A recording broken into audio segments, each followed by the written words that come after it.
வாழ்க வையகம், வாழ்க வையகம், வாழ்க வளமுடன். குரு வாழ்க, குருவே துணை. வித்தை என்றால் பிரம்ம வித்தை உயர்வதாகும். வேதாந்தம் பேசுவதால் கிட்டிடாது. அத்துவிதமாகி அவன் எங்குமாகி அணுமுதலாய் அண்டங்களாகி தாங்கும் சுத்தவெளி சூனியமே நிறைந்த தன்மை சூட்சுமமாய் அனுபவமாய் அறிந்து நிற்கும். தத்துவத்தின் முடிவான தானேயான தனையறிந்த வித்தையது, தர்க்கம் வேண்டாம். இந்த ஒரு இனிய ஒரு நல்ல நாளிலே வேளாம்பாளையம் புதியதாக இருக்கும், ஆனால் கொங்கு மண்டலத்திற்கு நான் புதியவன் அல்ல.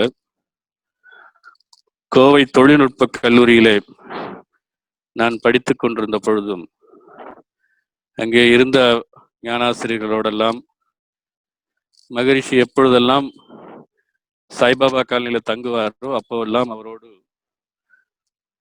சில மணி நேரங்கள் நாங்கள் உரையாடிய காட்சியும், அவர் எந்தெந்த இடங்களிலெல்லாம் கூட்டம் நடக்குமோ அவரோடு இணைந்தும் அவரை போய் ட்ரெயின் ஏற்றி விடுற வரைக்கும் கூட இருந்து பார்த்துட்டு வருவோம்.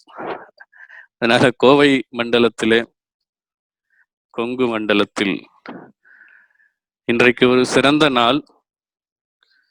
அது சரியாக கணிப்பா என்று தெரியவில்லை. மயிலாப்பூர் சென்னையிலே வள்ளுவனுடைய அவதரித்த நாள் என்று ஜூன் 5 கொண்டாடுகிறார்கள். இன்று வள்ளுவனுடைய அவதரித்த நாள் என்று அவர்கள் பெருமையோடு கொண்டாடுகின்ற நாள்.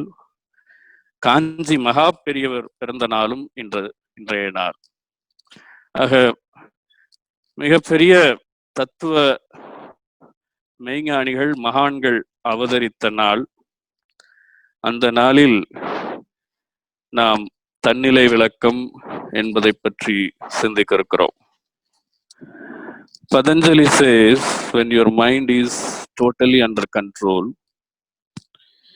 it becomes pure crystal with a reflecting quality, and it is able to perceive the perceiver, perceiving object and the perception. Patanjali சொல்லுகிற பொழுது மனம் தூய்மை அடைகிற பொழுது பளிங்கு போன்ற தூய்மையில் அது பிரதிபலிக்கிற தன்மையை அடைகிறது. பிரதிபலிக்கிற தன்மையை மனம் பெறுகிற பொழுது உணர்வோன், உணரப்படும் பொருள், உணர்வு மூன்றையும் பிரித்தறியக்கூடிய தன்மையை மனம் பெறுகிறது. இந்த அறிமுகத்தில் இந்த உணர்வுதான் நம்மோடு இந்த உரை முழுவதும் இருக்க வேண்டும் என்று நான் கருதுகிறேன். நீங்க ஒவ்வொருவரும் ஒவ்வொரு வயதுல இருப்பீர்கள்.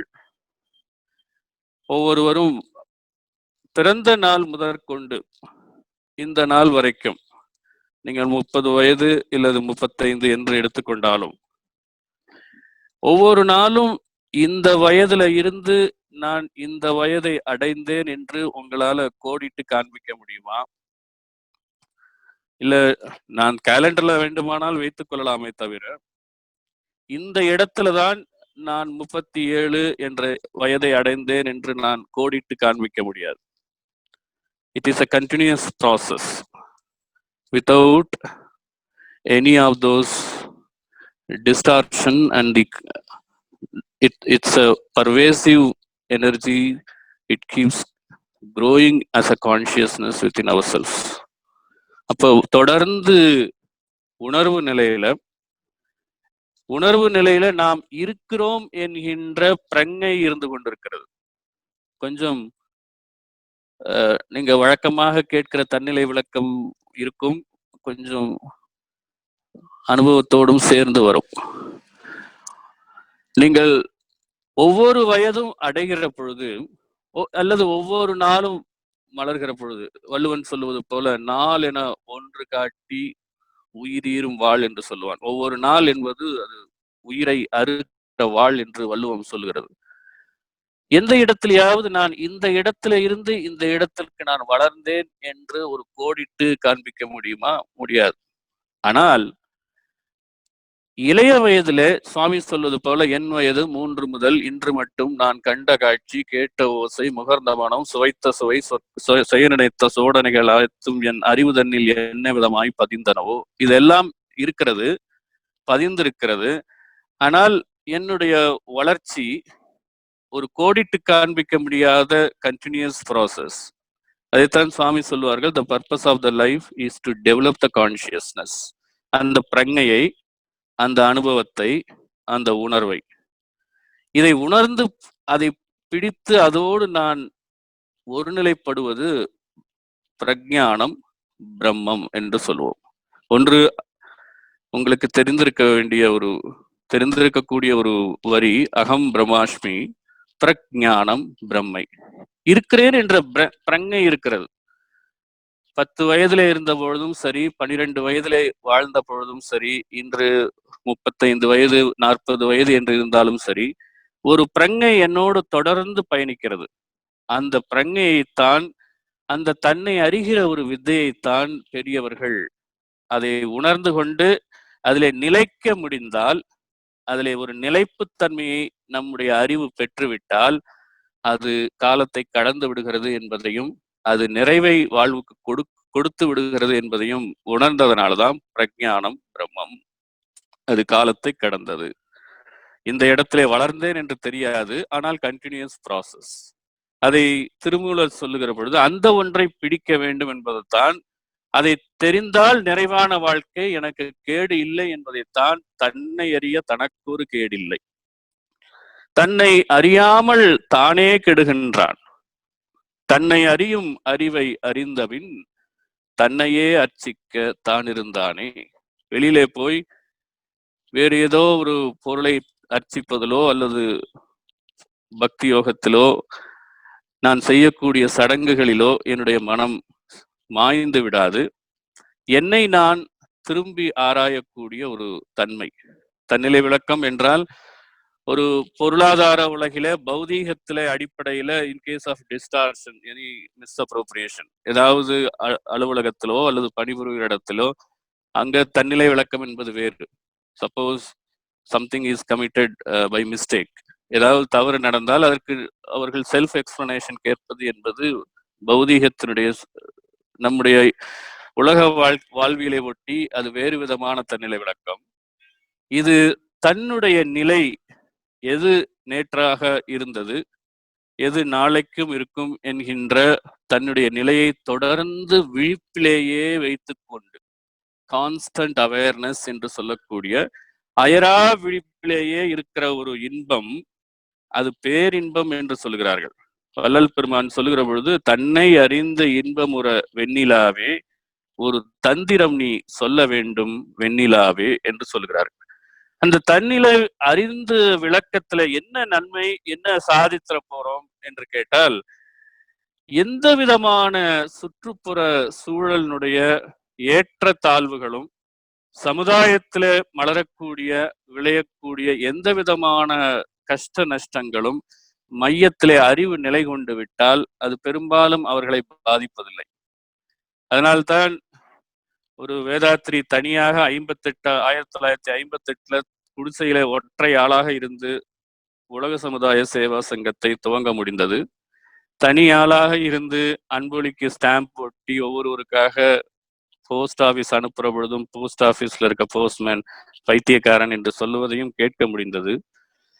எவ்வளவோ மன்றம் வளர்ந்த காலத்திலும் கூடவே இருக்கிறவர்கள் எல்லாம் என்னென்ன விஷயங்களில் ஏச்சுக்கள் இருந்தாலும் அவற்றையெல்லாம் தாங்கிக் கொண்டு வாழ்த்துவோம் என்று சொல்லி, நம்மை தூற்றி பொறாமையினால் பிறர் படித்தால் நம்மினையே வெளிப்படுதலாக எண்ணி சுமை மனதில் கொள்ளாது அமைதி கொள்வோம் என்ற நிலையிலே தொடர்ந்து பயணிக்க முடியும். அது அவர்கள் உயிரை, அவருடைய அறிவை அது எந்த வகையிலும் பாதிப்பதில்லை. அவர்கள் வாழ்க்கை நிறைவாக இருக்கிறது, மகிழ்ச்சியாக இருக்கிறது. It is a deep contentment என்று சொல்லுவோம். அது ஒரு ஆழ்ந்த திருப்தி. அதை புறத்திலே இருந்து இன்னொருவர் போய் அதை தொல்லை செய்ய முடியாத ஒரு ஆழ்ந்த நிறைவு மனதிற்கு உருவாகிறது. உங்களுக்கு தெரியும், அலெக்சாண்டர் த கிரேட் என்று ஒரு அரசன் உலகத்திலே ஒரு கிட்டத்தட்ட ஒரு பாதி பகுதி முடித்துவிட்டு இந்தியாவிற்குள் நுழைய வேண்டும். இந்தியாவிற்குள் நுழைய வேண்டும் என்றால் ஜீலம் நதிக்கரையை கடக்க வேண்டும். ஜீலம் நதிக்கரையில வெள்ளம் ஓடிக்கொண்டிருந்ததனாலே அவன் அடுத்த நாள் ஊருக்குள் படையெடுக்கலாம் என்று திட்டமிட்டான். அந்த ஜீலம் நதிக்கரையில படைகள் தங்கின. அன்னைக்கு இரவு அலெக்சாண்டருக்கு தூக்கம் வராதனால எழுந்து நடந்து போய் கொண்டிருந்தான். மனமும் அமைதியான நிலையில இல்ல. இப்போ இந்த ஜீலம் நதிக்கரையில ஏதோ ஒரு தாடி வளர்த்த சன்னியாசி உட்கார்ந்து வானத்தை பார்த்து கொண்டு புன்முறுவலோடு மகிழ்ச்சியான கண்களோடு அமர்ந்திருந்தான். கொஞ்ச தூரம் அலெக்சாண்டர் நடந்து போனான். நடந்து போய் அந்த சன்னியாசி முன்னால் நின்னான். இப்போ அலெக்சாண்டர் கேட்டார். அவர் அலெக்சாண்டரை கவனிக்கவும் இல்லை. அவருடைய போக்கிலே விரிந்த வானத்தை நோக்கி ஒரு புன்னகையோடு ஒரு பேரனுபவத்தோடு அனுபூதியோடு அமர்ந்திருந்தார். அலெக்சாண்டர் கேட்டான், என்னை யார் என்று தெரிகிறதா என்று கேட்டார். அந்த முனிவர் சொன்னார், எனக்கு தெரியவில்லை என்று சொன்னார். அலெக்சாண்டருக்கு ஆச்சரியம். இவ்வளவு பெரிய உலகத்துல பாதியை பிடித்து விட்டேன். நாளை விடிந்தால் இந்தியாவின் முக்கால்வாசி பகுதியை பிடிக்க இருக்கிறேன். என்னை யார் என்று தெரியவில்லையா என்று கேட்டார். அந்த ஞானிக்கு அப்பொழுதும் அதை விளங்கிக் கொள்வதில் ஆர்வம் இல்லை. அப்பொழுதும் அவர் அமைதியாக இருந்தால், சலனம் இல்லாமல் இருந்தார். ஒரு பெரிய பேரரசன் தன் முன்னாலே நிற்கிறான் என்ற துளி கூட அவருடைய உடலிலோ மனதிலோ சலனம் இல்லை. அவர் சலனம் இல்லாமல் இருந்த பொழுது அவனுக்கு ஆச்சரியம். இவ்வளவு பெரிய அரசன், தன் பெயரை கேட்டாலே நடுங்குகிறது உலகம். இப்போ உங்களுக்கு அலெக்சாண்டரை கண்டால் உங்களுக்கு அச்சம் இல்லையா என்று கேட்டான். அப்போ அந்த ஞானி திரும்ப கேட்டார், இவ்வளவு பெரிய உலகத்தை பிடித்தாய், பாதி உலகத்தை பிடித்திருக்கிறாய், ஆனால் உன்னுடைய மனதை உன்னால் பிடிக்க முடிந்ததா என்று கேட்டார். உன்னுடைய மனதை உன்னால் கட்டுப்படுத்த முடிந்ததா என்று கேட்டார். எவ்வளவோ மனித வர்க்கத்தை, உயிர்களை எல்லாம் கட்டுப்படுத்துகிறாய், உலகத்தை பிடித்தாய், உன்னுடைய மனதை உன்னால் கட்டுப்படுத்த முடிந்ததா? உன்னுடைய மனதை உன்னாலே பிடிக்க முடிந்ததா என்று கேட்டவுடனே ஒரு நிமிஷம் அலெக்சாண்டருக்கு அதிர்ச்சி. அவன் இந்த கோணத்தில் அவன் சிந்தித்து பார்க்கவே இல்லை. எல்லாவற்றையும் பிடித்து விட்டோம் என்ற மமதையில இருந்த அலெக்சாண்டருக்கு பெரிய ஒரு சிந்தனை ஓடியது. அப்போ அவர் சொன்னார், உன் குழப்ப உன்னுடைய முகத்தில் தெரிகிறது. உன்னால் உன் மனதை பிடிக்க முடிந்தால், உன்னால் உன் மனதை கட்டுப்படுத்தினார். What Patanjali says, when the mind is under totally in our control, it gets into a reflecting quality and it without any distortion. உங்கள் மனம் உங்களுக்கு பரிபூரணமாக கட்டுப்படுகிற பொழுது அது எந்தவித சலனமும் அடைவதில்லை. மாறாக அது பிரதிபலிப்பு தன்மையை அடைக்கிறது. அந்த பிரதிபலிக்கின்ற தன்மையிலே உணர்பவன், உணரப்படும் பொருள், உணர்வு மூன்றையும் அவனால் கணித்து வாழ முடியும்.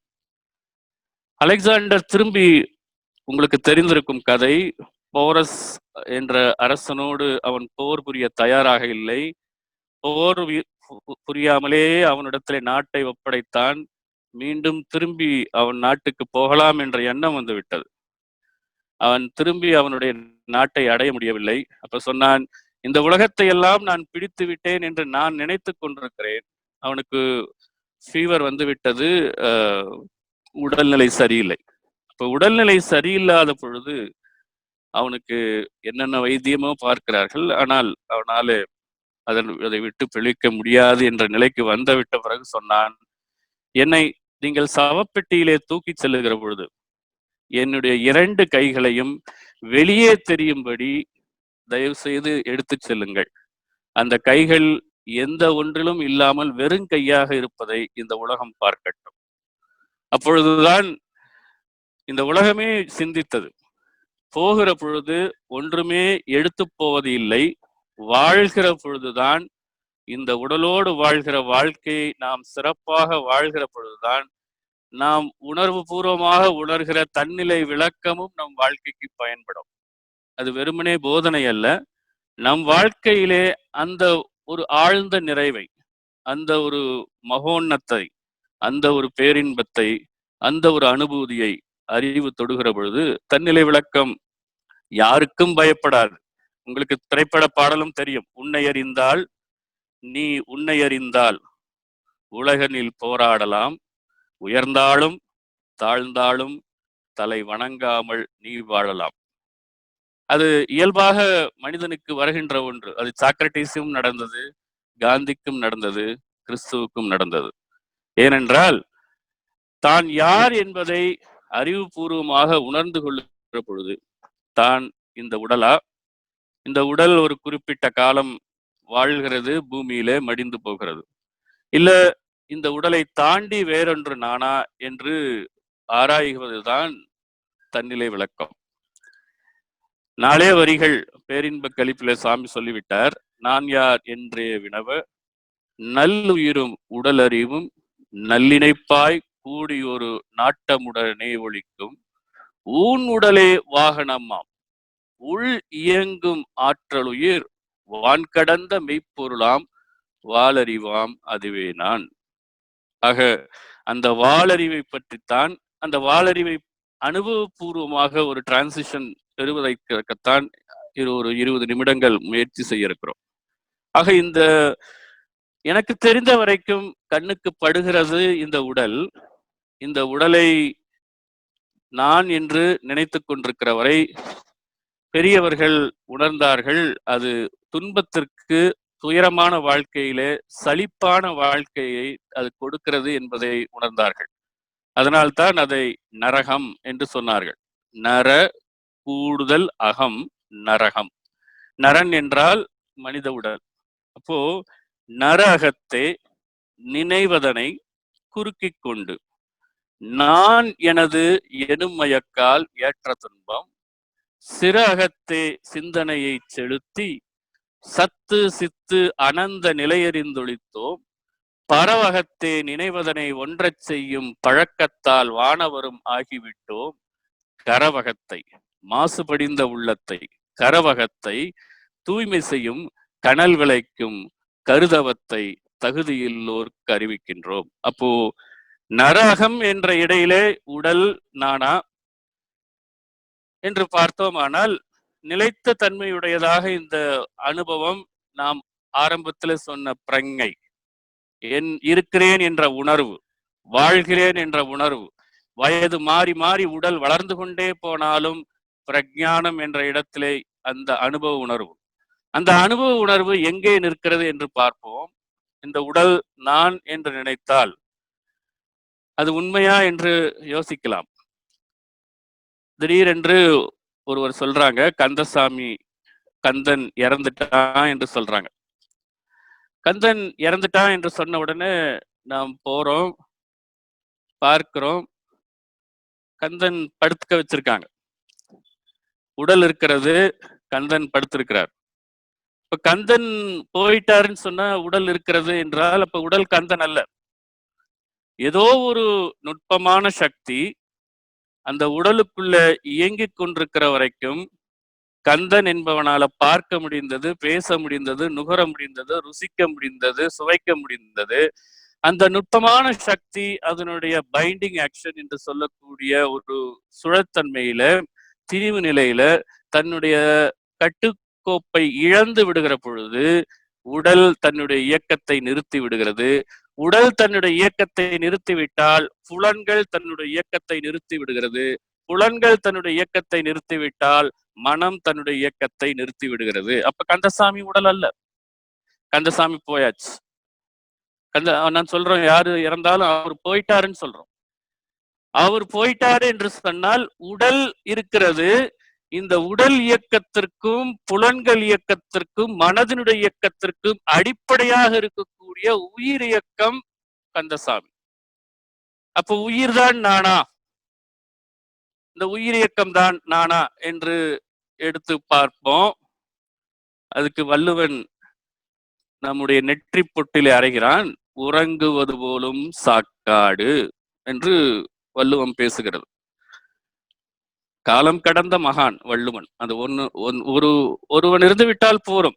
இந்த உலகத்துல வேற எந்த சாமியமும் நமக்கு தேவைப்படாது. வள்ளுவம் அடையாத, வள்ளுவம் சொல்லாத ஒரு வாழ்க்கை முறை, ஞான முறை வேறொன்று தேவையில்லை இந்த உலகத்துல என்பதுதான்.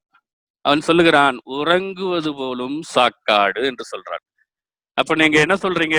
உயிர்தான் நான் என்று சொல்றோம். உயிர்தான் நான் என்றால், இரவு நல்லா சாப்பிடுறோம், சாப்பிட்டுட்டு 10 மணி வரைக்கும் ஏதோ தொலைக்காட்சி பார்க்கிறோம், இல்ல 9 மணி வரைக்கும் தொலைக்காட்சி பார்க்கிறோம். அதன் பிறகு படுக்கையில உருண்டு படுத்துட்டால் எல்லா அவயங்களும் ஆஃப் ஆயிடுது. இப்போ நம்முடைய உடல்ல இருக்கக்கூடிய பெரிஃபரல் சிஸ்டம் எல்லாமே சுவிட்ச் ஆஃப் செய்யப்படுகிறது. ஆனால் அட்டானமஸ் நர்வஸ் சிஸ்டம் எப்பொழுதும் சுவிட்ச் ஆஃப் ஆவதில்லை. நாம் உறங்கினாலும் உணர்வு நிலையில உடல் இயக்கத்துல நின்று போனாலும், மனதினுடைய இயக்கம் நின்று போனாலும், மனதினுடைய இயக்கம் ஒரு விழிப்பற்ற தன்மைக்கு பயணிக்கிற பொழுதும், சென்ட்ரல் நர்வஸ் சிஸ்டம் என்று சொல்லக்கூடிய மூளைகளும் நம்முடைய நடுமனமும் இருதயமும் நுரையீரலும் தொடர்ந்து இயங்குகிறது. ஆக அப்ப உயிர் தொடர்ந்து இயங்கினாலும் ஏதோ ஒரு விழிப்பு நிலை இருக்கிற வரைக்கும் உயிர் இருக்கிறது, உயிர் வழியாக உடல் இருக்கிறது என்பதை உணர முடிகிறது. அந்த விழிப்பு நிலை உறக்கத்துல இழந்து விடுகிறோம். அப்போ எதுவுமே தனித்த முறையில உணர்வு இல்லை என்கின்ற முடிவுக்கு வருகிறோம். அப்ப நாம் உடலா, நான் உயிரா, அல்லது மனமா? உறக்கத்துல புறமனம் சுத்தமாக புலன்களுடைய இயக்கம் நின்று போய்விடுகிறது. நடுமனம் எவையெல்லாம் பார்த்தோமோ, கேட்டோமோ, ருசித்தோமோ, நுகர்ந்தோமோ, சுவைத்தோமோ அத்தனையும் மூளைதனில் என்ன விதமாய் பதிந்ததோ என்பது பிரதிபலித்துக் கொண்டே இருக்கிறது. ஆக இந்த உடல் நானா? இல்லை. உயிர் நானா? அது மட்டும் இல்லை. மனம் நானா என்று சொன்னால், காரணமும் ஸ்தூலமும் சூக்குமமும் விளங்க, காரணமே பேரறிவாம் ஆதியாம் தெய்வமாம், காரணத்தின் பின்ன நிலை சக்தி உயிராகும், காரணமே உடல் வெளியே உயிர் உணர்வாகி, களிப்பு வெறுப்பு அமைதி பேரின்பம் என ஆற்றும் காரணத்தில் தெய்வமாய் சூக்குமத்தில் உயிராய் காணும் உடலில் உணர்வாய் திகழ்கின்றாய் நீயே. இப்ப அந்த காரணமாக இருக்கக்கூடியது, ஒரு உணர்வு நிலையில பிரங்கையாக இருக்கக்கூடியது, உயிர் வழியாக இந்த உடல் தான் என்று உணரக்கூடிய ஒரு நிலை, மூன்றும் சேர்ந்து இயங்குகிற பொழுதுதான் அந்த இயக்கத்தினுடைய ஒட்டுமொத்த பரிமாணமாக நான் என்பதை என்னாலே உணர முடிகிறது. அப்ப நான் இந்த உடல் என்பது மட்டும் எண்ணினால் என்ன ஆகிறது? இந்த உடலுக்கு என்ன தேவை, இந்த உடலுக்கு என்ன சுகம் தேவை, இந்த உடலுக்கு எவ்வளவு தேவை, எவ்வளவு பொருள் தேவை என்பதிலே அறிவு, பொருள், புகழ், செல்வாக்கு, புலனின்பம் நான்கிலே புகுந்து அழுந்தி மனித மனம் புண்ணாகி வருந்துவோர் இன்பமுறை என்று மகரிஷி சொல்லுவது போல, இந்த நான்கிலும் அழுந்தவர்க்குத்தான் உடல் தயாராக இருக்கிறது. ஆனால் இந்த உடல் நான் என்ற தன்மையில இருந்து உயிர் நான் என்கின்ற தன்மைக்கு நம் அறிவு பயணிக்கிற பொழுதுதான் இயல்பாகவே மனித மனம் துறவுத்தன்மையை பெறுகிறது என்று பகவத்கீதை சொல்லுகிறது. Transfer of the mind, the transition of the mind from your physical body consciousness to soul consciousness is called renunciation. துறவு என்பது இந்த உடல் நான் என்ற தன்மையில இருந்து உயிர் நான் என்கின்ற தன்மைக்கு என் அறிவு செல்லுகிற பொழுதுதான் அதை உண்மையான துறவு என்று என்னாலே என்னுடைய சுய நினைவை, சுய உணர்வை, சுய அறிவை, சுய பிரங்கைக்கு என்னுடைய மனம் செல்லுகிறது. அந்த உடல் நான் என்று தன்மையில இருந்து உயிர் நான் என்கின்ற தன்மை செல்லுகிற துறவு நிலையைத்தான் இப்போ செய்தமே ஆக்கினை, துரியம், இது எல்லாமே. இப்போ நாம் பயிற்சி செய்கிற பொழுது உடல் நான் என்ற நிலையில இருந்து உயிர் நான் என்று செல்கிற பொழுது என்ன ஆகிறது? இயல்பாகவே மனம் அமைதி நிலைக்கு வருகிறது, தெளிவு வருகிறது, நேர்மறையான சிந்தனைகளை பெறுகிறது, உயர்ந்த சிந்தனைகளை பெறுகிறது, மனம் வலுப்பெறுகிறது, மனோதிடம் பெறுகிறது, மனோதிடத்திலே செய்கிற செயல்கள் வெற்றியாக அமைகிறது, வெற்றி மனதிற்கு மகிழ்ச்சியை கொடுக்கிறது, மகிழ்ச்சி வாழ்க்கைக்கு நிறைவை கொடுக்கிறது.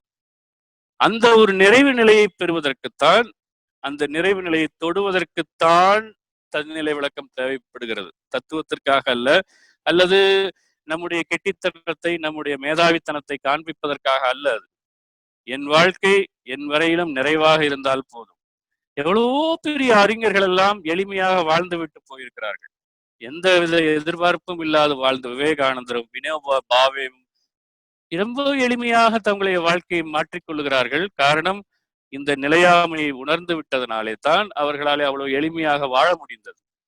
ஆக இப்போ இந்த உடல் நான் என்ற தன்மையில இருந்து உயிர் நான் என்ற தன்மையும், இந்த உயிரை இயக்குகிற பிரங்கையினுடைய அடிப்படையில் இருக்கக்கூடிய அறிவினுடைய தன்மையும் உள்ளபடியே அவைகள் தான் மெய்ப்பொருளா, மெய்ப்பொருளை உணர்ந்த வாழ்க்கையா என்று நாம் ஆராய வேண்டி இருக்கிறது. ஆராய்கிற வேண்டும் என்று சொன்னால் மெய்ப்பொருள் நிலை என்ன என்பதை பெரியவர்கள், மகான்கள், ரிஷிகள், யோகிகள் அதை 2 வகையில உணர்ந்தார்கள். வடநாட்டிலே வாழ்ந்த பெரியவர்கள், வடக்கு வாழ்ந்த ரிஷிகள், யோகிகள், மகான்கள், மகரிஷிகள், அவர்கள் பிரபஞ்சத்தினுடைய தன்மையை ஆராய்ந்தார்கள். 5 பௌதீகத்தையும் உணர்ந்தார்கள். 5 பௌதீகத்திற்கு அடிப்படையாக இருக்கக்கூடிய விண்துகளை உணர்ந்தார்கள். அந்த விண்துகளுக்கும் அடிப்படையாக இருக்கக்கூடிய முற்றறிவை, பிரம்மத்தை அவர்கள் தொட்டார்கள். அவர்கள் அறிவு நிலை பிரம்மத்தை தொட்ட பொழுதுதான் அவர்கள் சொன்னது அயனாம்சம் பிரம்மம். அப்போ வெளிப்புற பொருள்களை பகுத்தறிந்து உணர்வின் வழியாக விண்தான் அடிப்படை, உயிர்தான் அடிப்படை என்பதை உணர்ந்து அதனுடைய மூலமாக இருக்கக்கூடிய பிரம்மத்தை உணர்ந்தவர்கள் வேதாந்திகள். வேதம் அறிவு, அந்தம் முடிவு. அப்போ அந்த முடிவினை உணர்ந்தவர்கள் சான்சோபிசம் என்ற நிலையில வேதாந்திகள். தென்னிந்தியாவில வாழ்ந்த மகான்கள், தென்னிந்தியாவில வாழ்ந்த சித்தர்கள், சித்தர் பெருமக்கள், குறிப்பாக சித்தர் பெருமக்கள், 15 சித்தர்கள் என்று சொல்லுகிறோம். இந்த சித்த பெருமக்கள் புருஷர்கள் வெளிப்புறத்துல இருக்கிறத விட உள்நோக்கி கவனித்தார்கள். இந்த உடலினுடைய இயக்கத்தை கவனித்தார்கள். அண்டத்திலே இருக்கக்கூடிய இயக்கத்தினுடைய ஒரு சிங்க்ரனைசேஷன் என்று சொல்லக்கூடிய ஒத்திசைவு உடலுக்குள்ளும் இருப்பதை பார்த்ததனாலே அண்டத்தில் இருப்பது பிண்டத்தில் இருப்பதாக உணர்ந்தார்கள். இந்த பிண்டத்தினுடைய இயக்கத்தை உணர்வதற்காக உடலினுடைய ஆதாரமான சித்து என்ற உயிர் மீது மனதை செலுத்தினார்கள். இந்த உயிருக்கு மூலமாக உயிர் இயக்கத்தை உணர்வதாக, உயிர் இயக்கத்தை கட்டுப்படுத்துவதாக, உயிர் இயக்கத்தினுடைய சகல தன்மாற்றங்களையும் உணர்ந்து கொள்ளக்கூடிய ஒரு பேரறிவு நிலை உள்ளே இருப்பதாக உணர்ந்தவர்கள் சித்தர்கள். சித்தாந்தம், பான்சைக்கிசம் என்று சொல்லுகிறோம். சித்து என்றால் உயிர், அந்தம் என்றால் முடிவு. அதை உணர்ந்தவர்கள் சித்தாந்திகள். ஆக நாம் 2 வகையிலேயும் இன்று ஒரு 10-15 நிமிடங்கள் ஆராய இருக்கிறோம். வேதத்தினுடைய அடிப்படை பௌதீக பொருள்களை பௌதீகத்தில் நிகழ்கிற, நீங்கள் உள்ளே எடுத்து பார்த்தீர்கள் என்று சொன்னால் இயற்கை பற்றிய ஒரு வர்ணனை தான் 4 வேதங்களையும் வியாசர் எழுதினார். அதை விளங்கிக் கொள்ள முடியாத பொழுது இதிகாசமாக அவர் மகாபாரதத்தையும், மகாபாரதத்திலே ஒரு ஒரு ஒரு வெண்ணெய் பகுதியாக ஒரு நெய் உருக்கி எடுத்தது போல பகவத்கீதையும் உள்ளே கொண்டு வருகிறார் வியாச முனிவர். ஆக ஒவ்வொன்றையும் இயற்கையினுடைய பரிணாமத்தை உணர்ந்தவர்கள் வேதாந்திகள். ஆனால் உடலைக்குள்ளாக இருந்து உயிரை உணர்ந்தவர்கள் சித்தாந்திகள். அப்படி உடலுக்குள்ளாக இந்த உயிர் உடலினுடைய இயக்கத்திற்கு முன்னவே பார்த்தது போல உடல் இயக்கத்திற்கும் புலன் இயக்கத்திற்கும் மன இயக்கத்திற்கும் அடிப்படையான இயக்கம், நுண்மையான இயக்கம், காந்த இயக்கம், உயிர் இயக்கம். அந்த இயக்கத்தை புலன்கள் வழியாக செலவழிக்கிற பொழுது யார் இந்த புலன்கள் வழியாக உணர்கிறார்கள் என்று தன்னையே திரும்பி பார்க்கக்கூடிய அறிவு சித்தர் புருஷர்களுக்கு, சித்தர்களுக்கு, ஞானிகளுக்கு உருவானது. அதனால்தான் அவர்களை எல்லாம் பார்ப்பனன் என்று சொல்லுவார்கள். பார்ப்பவன் யார் என பார்ப்பவன் பார்ப்பனன். இப்ப என் புலன்கள் வழியாக நான் ஒன்றை உணர்கிறேன். உணர்வது யார் என்று உணர்வதை தன்னையே திருப்பி ஆராயக்கூடிய ஒரு அறிவு. நீங்கள் சுவாமி பாடலை கேள்விப்பட்டிருப்பீங்க. வெட்டவெளி சக்தி என்பது இல்லையானால் வேறெந்த பொருள் வெளி பிரபஞ்சத்தில் தொட்ட தொடப்பட்ட தொட்டதாய் என்னும் இரு பொருட்களோட தொட்டதாய் என்னும் அரூபம் யாது? தொட்ட தொடப்பட்ட இரு பொருட்களோட தொட்டதாய் என்னும் அரூபம் யாது? நீங்க தொடுகிறீர்கள், பொருள் இருக்கிறது, தொட்டதாய். எப்படி நாம் ஆரம்பத்திலே பதஞ்சலியினுடைய சூத்திரத்தை நாம் உணர்ந்த பொழுது, when the mind is under total control, it gets into a reflecting quality without any distortion, which clearly perceiving the universe, the perceiver, the perceiving object and the perception. அந்த தொடப்பட்ட இரு பொருட்களோட தொட்டதாய் என்னும் அரூபம் யாது? அப்ப நான் பார்ப்பனன் என்று சொன்னால் யார் என் வழியாக என் உணர்வுகளை, என்னுடைய புலன்கள் வழியாக பொருள்களை அனுபவிப்பது என்று தன்னைத்தானே ஆராயக்கூடிய ஒரு நிலையைத்தான் பார்ப்பனன் என்று பார்ப்பது யார் என பார்ப்பவன் பார்ப்பனன். இதை தெரிந்து கொள்வதற்கு, புரிந்து கொள்வதற்கு நாம் வேற யாரிடமும் போக வேண்டாம். நல்ல ஞானிகளோடு, நல்ல சத்சங்கத்தோடு, நல்லவர்களோடு பழக பழக பழக பழக அவர்களுடைய உணர்வு நமக்கும் எட்டும். அதனால்தான் புத்தன் சொன்னான், சங்கம் சரணம் கச்சாமி என்று சொன்னார். அவர்களோடு இணைகிற பொழுது நமக்கும் அந்த உணர்வு நிலை தானாகவே வரும். அதனால்தான் ஒரு ஞானியினுடைய நிலையில், ஒரு ஞானியினுடைய நிழலில், ஒரு சுத்த புருஷனுடைய நிழலில் இருப்பது பரமசுகம். அதனால்தான் புத்தர் கடைசியிலே தன்னுடைய, அவருக்கு தெரிந்து விட்டது உடல் இயக்கம் நிற்க போகிறது என்ற பொழுது அத்துணை சீடர்களும் அழுதார்கள். அப்ப புத்தர் சொன்னார், இவ்வளவு நாள் ஞானம் கற்றீர்கள், இவ்வளவு நாள் உணர்ந்தீர்கள், எல்லாவற்றையும் தெளிவாக உணர்ந்து கொண்டு நீங்கள் அழுவது எந்த வகையிலே நியாயம் என்று கேட்ட பொழுது அவர்கள் சொன்னார்கள், நீங்கள் தத்துவம் உணர்ந்து கொண்டோம், தெளிவு நிலையில் இருக்கிறோம், ஆனால் இந்த அழகான உடல் இனி பேசாது, இந்த அழகான உடல் இனி எங்களை நோக்கி புன்னகைக்காது, இந்த அழகான உடல் இனி எங்களுக்கு கையை தூக்கி தன்னுடைய ஆசையினை, தன்னுடைய மகிழ்ச்சியை வெளிப்படுத்தாது, அதனால் கதறுகிறோம் என்று சொன்னார்கள். அதனால ஞானியினுடைய நிலையில் வாழ்கிறவனுக்கு தானாகவே ஞானம் கூடும். இது இயல்பானது.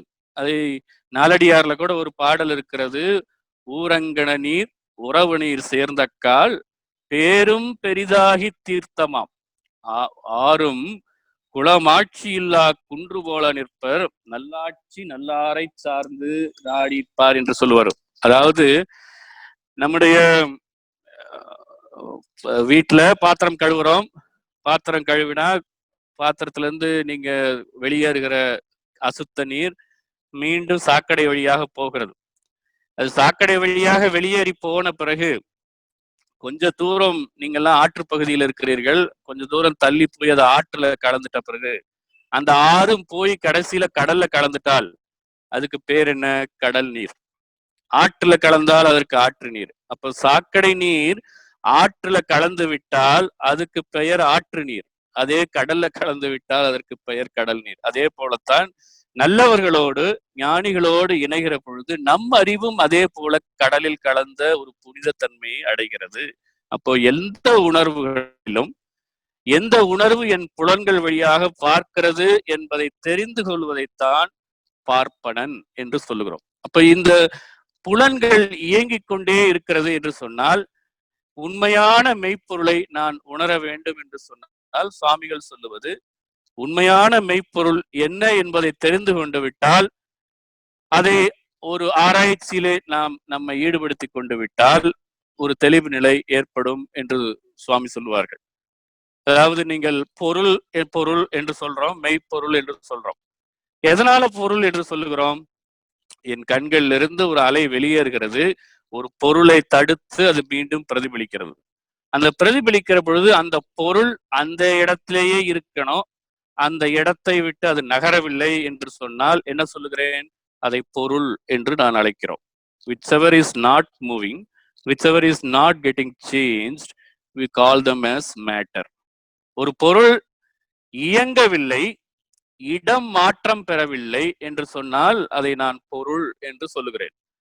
மகரிஷியினுடைய வழக்கமான ஒரு ஆராய்ச்சி, ஒரு ஆப்பிள் பழத்தை எடுத்துக்கொள்கிறோம். ஒரு ஆப்பிள் பழத்தை எடுத்து நாம் பார்க்கிறோம் கண்களால. பார்த்தால் அதை சொல்லுகிறோம் இது பொருள் என்று சொல்லுகிறோம். ஏன்? அந்த ஆப்பிள் நீங்க வைத்த இடத்திலேயே இருக்கிறது, அந்த இடத்துல இருந்து அது நகரவில்லை, அதனால அதை பொருள் என்று சொல்லுகிறோம். இது புலனறிவுல, நம்முடைய மயக்க நிலையில தட்டுப்படாத ஒரு அறிவிலே விளங்கி கொள்ளுகிறோம். சுவாமி சொல்லுவாங்க, அது ஆப்பிளை எடுத்து ஒரு எரிகிற ஒரு நெருப்புல நாம் போடுகிறோம். அப்படி எரிகிற நெருப்புல போட்டால் என்ன ஆகும்? அந்த ஆப்பிள் சூடடையும். நல்ல சூடடைகிற பொழுது அது நல்ல முறையில வேக ஆரம்பிக்கும். இன்னும் அதிகமாக சூடுபடுகிற பொழுது சாம்பலாகும். இன்னும் நீங்க அதிகமாக சூடுபடுத்தினா அந்த சாம்பலும் தூளாக மாறும். இன்னும் அதிகமாக சூடுபடுத்தினீங்கன்னா அந்த தூள் இன்னும் கிராவிடேஷனை விட்டு ஃப்ரீ ஆயிடும், புவியீர்ப்பு விட்டு விலகிடும். அது மீண்டும் பிரபஞ்சத்துல எல்லாம் மிதக்க ஆரம்பித்து விடும். இப்ப என்ன ஆனது? ஆப்பிள், முதல்ல இருந்த ஆப்பிள் நெருப்புல போட்ட உடனே, அது சூடு அடைந்த உடனே, ஒரு ஆப்பிள் இப்பொழுது எரிந்தது, சாம்பலானது, அதிகமாக சூடுபடுத்துகிற பொழுது பிரபஞ்சத்துல கலந்து விட்டது. முதல்ல இருந்த ஆப்பிள் அப்ப தனித்த ஒரு பொருளாக இருந்ததா என்றால் இல்லை. எல்லா பொருள்களும் எப்படி அணுக்களால் ஆனதோ ஆப்பிளும் அணுக்களால் ஆனது. அந்த அணுக்கள் ஒவ்வொன்றும் தற்சுழற்சி வேகத்துல ஒரு கூட்டமைப்புல சேர்ந்து கொத்து இயக்கமாக இயங்கி கொண்டிருந்தது. இப்போ நான் ஆப்பிள் ஒரு காட்சி பொருளாக என் கண்களுக்கு பட்டது. ஒரு நெருப்பில நான் ஆப்பிளை போடுற பொழுது சாதாரண ஒரு கொத்து இயக்கத்துல ஒரு வினாடிக்கு 5000 சுழற்சி என்று இருந்தால் ஒரு அணுவினுடைய நிலை, நெருப்புல போடுகிற பொழுது 5000 சுழற்சி ஒரு வினாடிக்கு என்பதுல இருந்து 10,000 என்ற சுழற்சிக்கு அதனுடைய அணுவினுடைய சுழற்சி அதிகமாகிறது. வெர்லிங், அதாவது அதனுடைய வெர்லிங் மோஷன் அதிகரிக்கிறது. அப்போ அணுவினுடைய வேகம் அதிகரிப்பதனால ஒரு அணுவுக்கும் இன்னொரு அணுவுக்கும் இடையில அந்த இடைவெளி அதிகரிக்கிறது. ஏனென்றால் அதிக வேகம் கொண்டு அது சுழல்வதனால ஒவ்வொன்றையும் அது விளக்குகிறது, அதற்கு இடையில இடைவெளி அதிகரிக்கிறது. அப்ப ஆப்பிள் என்ன ஆனது? சூடுபடுத்துற பொழுது 5000 சுழற்சி ஒரு வினாடிக்கு இருந்தது, 10,000 சுழற்சி என்று வருகிற பொழுது ஆப்பிள் கொஞ்சம் பெருசாச்சு, இன்னும் பெருசாச்சு, அப்புறம் வேக ஆரம்பித்தது, அப்புறம் அது சாம்பலாக ஆரம்பித்தது. அப்ப அணு இன்னும் அதிக வேகம் எடுக்கிற பொழுது அந்த அணு தற்சுழற்சியினால விடுதலை வேகம் பெற்று இப்போ காற்று வெளியில, விண்வெளியில அது பறக்க ஆரம்பித்தது. அப்ப என்ன அர்த்தம்? ஆப்பிள் கண்ணுக்கு ஒரு காட்சி பொருளாக இயங்கவில்லை, ஆனால் பல கோடி அணுக்கள் சேர்ந்து ஒன்றாக ஒரு கொத்தியக்கமாக ஒரு நாடகம் தான் நடத்தி கொண்டிருந்தது. பரம அணுக்கள் பல கோடி, பண்பாய் கூடி ஒரு கூத்து, கரம் கோர்த்தாடும் நாடகத்தோர் கட்டம் எந்த தோற்றமுமாம். அப்ப என் உடலும் அப்படித்தான், பல கோடி அணுக்கள் சேர்ந்த ஒரு கொத்து இயக்கம், ஒரு கூட்டு இயக்கம், பரம அணுக்கள், உயிரணுக்கள் சேர்ந்த இயக்கம். அப்ப ஒவ்வொரு அணுவும் அதனுடைய விடுதலை வேகத்தோடு இயங்கிக் கொண்டிருப்பது ஒரு குறிப்பிட்ட அழுத்தத்துல சேர்ந்து கொத்து இயக்கமாக இருக்கிற பொழுது பரம அணுக்கள் பல கோடி, பண்பாய் கூடி ஒரு கூத்து. பண்பாய் என்று சொன்னால் ஒத்த தன்மையில இருக்கக்கூடிய அதனுடைய ஒத்திசைவு தன்மையில தான் இணைய முடியும். அப்போ பண்பாய் கூடி ஒரு கூத்து, கரம் கோர்த்தாடும் நாடகத்தோர் கட்டம் எந்த தோற்றமுமாம். அதனுடைய கூட்டு இயக்கமாக, கொத்து இயக்கமாக ஒன்றுபட்ட இயக்கம்தான் நான் பார்க்கின்ற இந்த காட்சி பொருளாக எனக்கு ஆப்பிள் இருக்கிறது. அப்போ என்னுடைய அறிவுக்கு என்ன சொன்னேன்? மெய்ப்பொருள் ஒரு ஃபார்முலா சொன்னோம். எது இயங்கவில்லையோ, எது இடம் மாற்றம் பெறவில்லையோ அதைத்தான் நாம் என்ன சொன்னோம்? பொருள் என்று நாம் சொன்னோம். அப்போ இப்ப ஆப்பிள் என்ன ஆனது? பல கோடி அணுக்கள் சேர்ந்து இயங்கிக் கொண்டிருக்கிறது.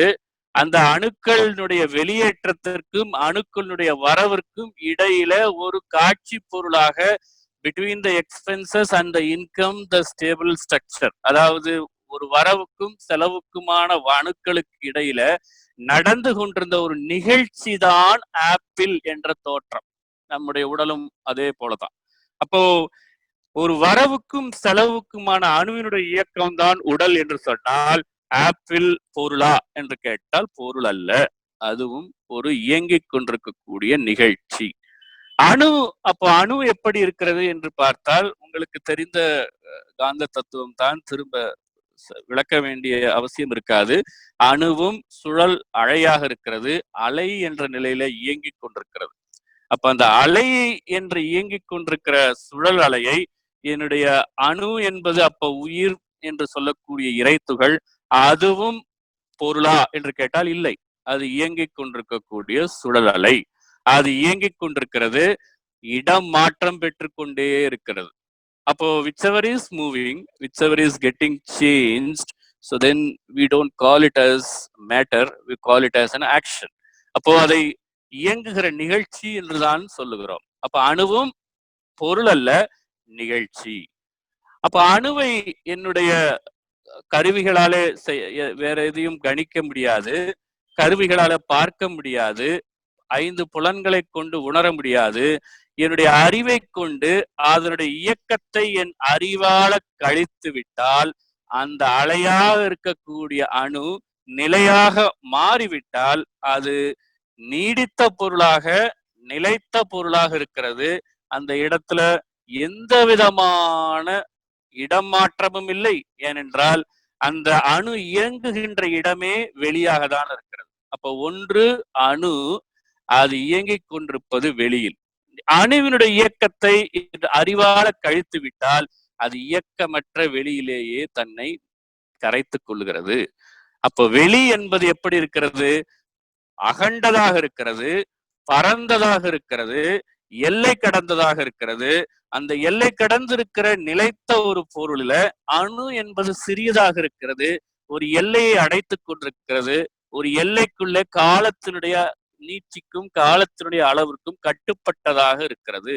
அப்போ வெறிந்திருக்கிற வெளி என்பது இயங்காதது, இடம் மாற்றம் பெறாதது, அது என்றைக்கும் நிலைத்த பொருளாக, நேற்றைக்கும் அது உணர்வாக இருக்கிறது, இன்றைக்கும் உணர்வாக இருக்கிறது, நாளைக்கும் உணர்வாக இருக்கிறது. நான் 10 வயதுல என்ன உணர்வாக இருந்தேனோ, 25 வயதுல என்ன உணர்வாக இருந்தேனோ, 40 வயதுல என்ன உணர்வாக இருக்கிறேனோ, அதுதான் என்றைக்கும் இருப்பது, நிலைத்ததாக இருக்கிறது. திஸ் இஸ் வால். இதைத்தான் நாம் சொல்லுகிறோம் மீண்டும் பிறவி எடுக்கிற ஒரு தன்மை. அந்த உண்மை நிலையை உணர்ந்து கொண்டவருக்கு அது மனதாலும் தட்டுப்படாது, சொல்லியும் உணர்த்த முடியாது என்பதனால தான் கண்டவர் விண்டிலர், விண்டவர் கண்டிலர். அதை அறிவால் உணர்ந்து கொண்டால் புலன்களுடைய இயக்கம் மொத்தமாக, நடுமனதினுடைய இயக்கமும் தன்னுடைய நிலைப்பாட்டிலே இருந்து பூரணத்தை தொடுகிற பொழுது தத்துவத்தின் முடிவான தானேயான தனையறிந்த வித்தையது. அப்போ இந்த அறிவு நிலையில இருந்து உலகத்தை பார்க்கிறோம்.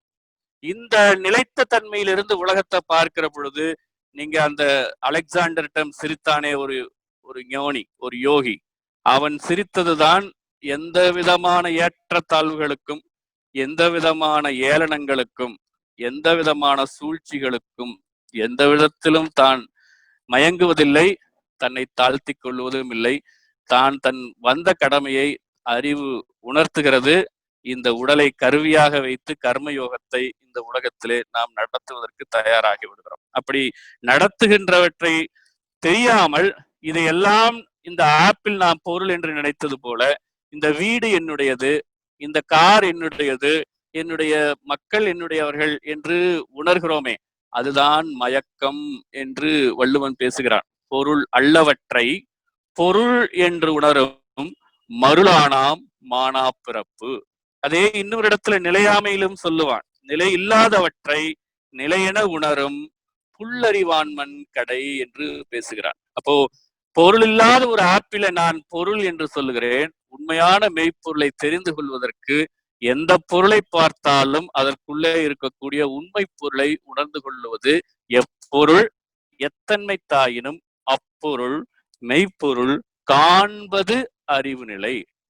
அது மெய்ப்பொருளை மறந்த நிலையில என்ன செய்கிறோம்? பொருளிலே புலன்கள் மாய்ந்து விடுவதனால பொருள் அல்லவற்றை பொருள் என்று உணரும் மருளானாம். மருள் என்றால் மயக்கம். மருளானாம் மானா பிறப்பு என்று வள்ளுவம் பேசுகிறது. அப்போ உண்மையான மெய்ப்பொருளை உணர்ந்து கொள்வதற்கும், உண்மையான மெய்ப்பொருள் தான் அறிவாக இருக்கிறோம், இறைத்தன்மையே அறிவாக இருக்கிறது என்பதை உணர்ந்து கொள்வது உடல், உடலினுடைய இயக்கத்திற்கு அடிப்படையான உயிர், உயிரும் நிகழ்ச்சி தான், உடலும் நிகழ்ச்சி தான். அந்த உடல் வழியாக உயிர் வழியாக மனமாக உணர்ந்து கொண்டிருக்கிற அறிவு நிலைதான், அந்த பிரஞை தான், அந்த பிரம்மம் தான் நானாக இருக்கிறேன். பிரஜானம் பிரம்மம். அது உள்ளாக இயங்குவதனாலே, அது அகத்திலே இருப்பதனாலே அகம் பிரம்மாஸ்மி என்று சொல்லுகிறோம். அதை உணர்ந்து கொண்டால் பரவெளியாய் பறந்து விரிந்துள்ள பெரும் பொருளே, பற்றற்ற தெய்வம் என பற்றினேன் உணர்ந்தேன், சிரமமர்ந்து மன அலையை சீரமைத்த பேற்றால் சீரண்ட பேரியக்க சிறப்பு இயல்பு கண்டேன், நரனென்ற சிற்றல்லை நான் கடந்த போது நான் நீயாய் கூர்தலரம் நல்லியல்பு அறிந்தேன்.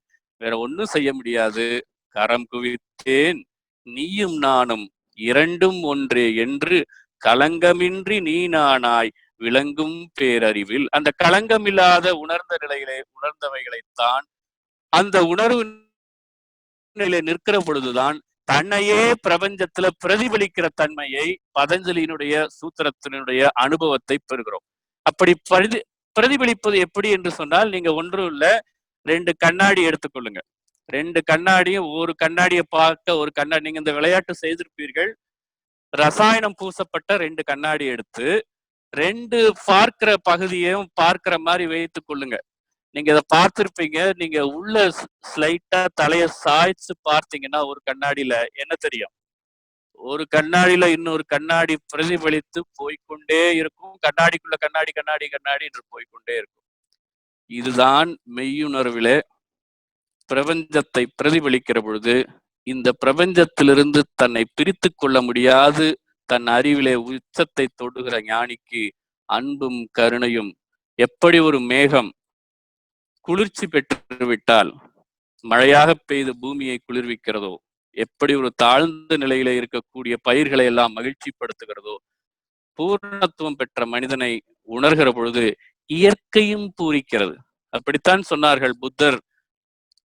ஞானம் அடைந்த பொழுது போதி மரம் தலைக்காத மரம் தலைக்க தொடங்கியது என்று சொன்னார்கள். இயற்கையே பூரிக்கிறது. அதனால்தான் வேதத்தில் சொல்லப்படுகிற ஒரு விஷயம், முழுமையை நீங்கள் உணரவில்லை, முழுமை உங்கள் வழியாக தன்னை உணர துவங்குகிறது. அப்படி உணர்கிற பொழுது மலர்ச்சி தன்னை சுற்றிலும் வளர ஆரம்பிக்கும். அது சித்தாந்தத்திலே இது உடல், இது உயிர், உயிரை தாண்டி இருக்கிற அறிவு. இது நாம் ஆணவத்தால ஒரு குறிப்பிட்ட எல்லையிலே தான் தனது என்ற சூழ்நிலையில வேறுபடுத்துகிறோம். ஆனால் மகரிஷி சொல்லுவது, நான் எனினும் நீ எனினும் நிறையறிவில் ஒன்றே, நல்லுயிரில் வினைப்பதிவில் முன்பின்னாய் உள்ளோ. இதே போல பிரபஞ்ச அறிவை கொண்டு ஆராய்ந்த வேதாந்திகள் இந்த உலகத்தை பார்க்கிற பொழுது, பிரபஞ்சத்தை பார்க்கிற பொழுது 5 பௌதிக பொருள்கள் உங்களுக்கு தெரிந்திருக்கும். 5 பௌதிகத்தினுடைய அடிப்படையாக இருக்கக்கூடிய விண், அந்த விண்ணுக்கு மூலமாக இருக்கக்கூடிய பிரம்மம், இறைவெளி. ஆக வெளி, இறைத்துகள், பேரண்டம், உயிர்கள் என்பதை உணர்ந்து கொண்டால் அந்த அறிவிலே இருந்து வேதாந்திகள் உலகத்தை பார்த்தார்கள். அது பார்க்கிற பொழுது இறைவனாகவே பார்த்தார்கள் என்பதை திருமூலர் சொல்கிறார். மரத்தை மறைத்தது மாமத யானை, மரத்தில் மறைந்தது மாமத யானை. ஒரு யானையை பார்க்கிறீங்க, ஒரு மரத்தால ஆன யானை. இந்த மரத்தால ஆன யானைய நீங்க உற்று பார்க்கிற பொழுது அது மரத்தால் ஆனதுன்னு எண்ணம் வந்துட்டா யானை மறைஞ்சு போயிடும். நீங்க ஒரு நினைவை திருப்பி கொண்டு இது யானை என்று நினைத்தீர்கள் என்று சொன்னால் மரம் மறைந்து போடும். அதேதான் பரத்தை மறைத்தது பார்முதல் பூதம், பரத்தில் மறைந்தது பார்முதல் பூதம். இப்போ இந்த பரமாக இருக்கக்கூடிய இறைவெளியை இந்த பௌதிக பொருள்கள் பரத்தை மறைத்தது பார்முதல் பூதம். பூதம் என்றால் பௌதம், பிசிக்கல் எலிமெண்ட்ஸ், 5 பௌதிக பிரிவுகள். இந்த பிரபஞ்சத்தினுடைய வெளியே எல்லாம் அந்தப்புறம் இருக்கிற வெளி, உள்ளே ஊடுருவி இருக்கிற வெளி பிரபஞ்சத்தை நடத்தி கொண்டிருக்கிறது என்பதை அறிவு மயக்கத்திலே உணர முடியவில்லை. ஆனால் அறிவு தெளிவு பெற்று விட்டால் பரத்தில் மறைந்தது பார் முதல் பூதம். அந்த பரத்துக்குள்ளாக மறைந்து போகிற அத்தனை உலகாயுத பௌதீக சம்பந்தப்பட்ட விஷயங்கள் நம்முடைய அறிவிற்கு, மெய்யுணர்வுக்கு தெளிவாக பற்றுப்படும். அது வேதாந்தத்தின் வழியாக உணர்ந்து கொள்வது ஒன்று, சித்தாந்தத்தின் வழியாக உணர்ந்து கொண்டது. எந்த வழியாக உணர்ந்து கொண்டாலும் சரி, நிறைந்த நிறைவாக நான் எதுவாக இருக்கிறேன்? உடலாக இல்லை, புலன் இயக்கமாக இல்லை, புலன் இயக்கத்திற்கு அடிப்படையாக விளங்குகிற உயிர் இயக்கமாக இல்லை, உயிர் இயக்கம் புலன் இயக்கத்தோடு செயல்படுகிற மனமாக இல்லை. நேற்றைக்கு எதுவாக இருக்கிறதோ, இன்றைக்கும் எதுவாக இருக்கிறதோ, நாளைக்கும் எதுவாக இருக்குமோ, என்றைக்கும் இன்பமாய் உள்ளது எது? மேல் கங்குள் பகல் அரணின்ற எல்லை உளது எது? அது கருத்திற்கு இசைந்தது அதுவே. கண்டனவெல்லாம் பார்க்கின்ற பொருளெல்லாம், கண்டனவெல்லாம் மோன உருவெளியதாக பார்க்கின்ற பொருளெல்லாம் இறை வெளியாகவே கண்டனவெல்லாம் மோன உருவெளியதாக கருதி அஞ்சலி செய்குவோம். எல்லா பொருளுக்கும் மதிப்பு கொடுப்போம். இந்த உடலோடு வாழுகிற வாழ்க்கை யதார்த்தமானது, இயல்பானது. முடிந்த முடிவாக சொல்லிக்கொள்ள விரும்புவது, நீங்கள் இறந்த பிறகு சாமி சொல்லுவாங்க, இந்த ஜீவசமாதி என்று சொன்னால் அதெல்லாம் கௌரவமான தற்கொலை என்று சொல்லுவார். அது பயனில்லை. நீங்கள் உடலோடு வாழ்கிற பொழுது, இந்த உடலோடு அடைகிற ஒரு ஆழ்ந்த நிறைவு, ஒரு ஆழ்ந்த திருப்தி, அதிலே வெளிப்படுகிற ஒரு உணர்வு தன்மை, அது பிரபஞ்சத்தை மலர்த்து வைக்கிற பொழுது, பல உயிர்களை வாழ்விக்கிற பொழுது, அது அன்பும் கருணையாக விரிவெடுக்கிற பொழுது, அதுவே உங்களை பிரபஞ்சத்தில் பிரதிபலிக்க காண்கலாம். பிரதிபலிப்பிலே நீங்கள் இறைநிலையை உணரலாம். அது எல்லா இடங்களிலும் விரிந்தும் பறந்தும் இருப்பதை அனுபவத்தால், அனுபூதியால் நீங்கள் பெறலாம் என்ற நிலையில பதஞ்சலி ஒரு உரையை மீண்டும் சொல்லுகிறோம். When the mind is in the total control, it gets into a reflecting quality in a pure crystal mode. Without any distortion, it perceives the perception, perceiving object and the perceiver. வித்தை என்றால் பிரம்ம வித்தை உயர்வதாகும். வேதாந்தம் பேசுவதால் கிட்டிடாது. அத்துவிதமாகி, அத்துவிதம் என்று சொன்னால் ரெண்டற்ற பொருள், அத்வைதம் என்றால் ரெண்டற்ற பொருள், ஒன்றுதான் இருக்கிறது, ஏகம் என்று சொல்லக்கூடிய ஒரே பொருள் தான் பிரபஞ்சத்திலே சக்தியாக இருக்கிறது. அத்துவிதமாகி அவன் எங்குமாகி அணுமுதலாய் அண்டங்களாய் தாங்கும் சுத்தவெளி சூனியமே நிறைந்த தன்மை, சூட்சுமமாய் அனுபவமாய் அறிந்து நிற்கும் தத்துவத்தின் முடிவான தானேயான தனையறிந்த வித்தையது தர்க்கம் வேண்டாம். நாம் உண்மையை தர்க்கத்தில் வெளிப்படுத்த முடியாது. வேதத்தை யான் படித்ததில்லை, ஆனால் வேதத்தின் உட்பொருளாய் என்னை கண்டேன். வாதத்தில் யான் கலந்து கொண்டதில்லை, ஆனால் வாதிப்போர் அனைவருக்கும் பொருளாய் உள்வேன். சோதிப்போர் புலனறிவால் என்னை காணார், சுயநிலையை அகத்துணர அவர் நான் ஒன்றே என்று அருள் தந்தை வழங்கிய அந்த வரிகளை நினைவு கூறுகிறோம். அப்படி நினைவு கூர்ந்தால் இந்த பிரபஞ்சத்தில் அனுபவிக்கிற எல்லா பொருள்களும் அணுமயம் என்று தெரிந்து கொள்ளுவோம். அணுமயமாக இருக்க பொருளை எந்த உயர்வு தாழ்வும் இல்லை.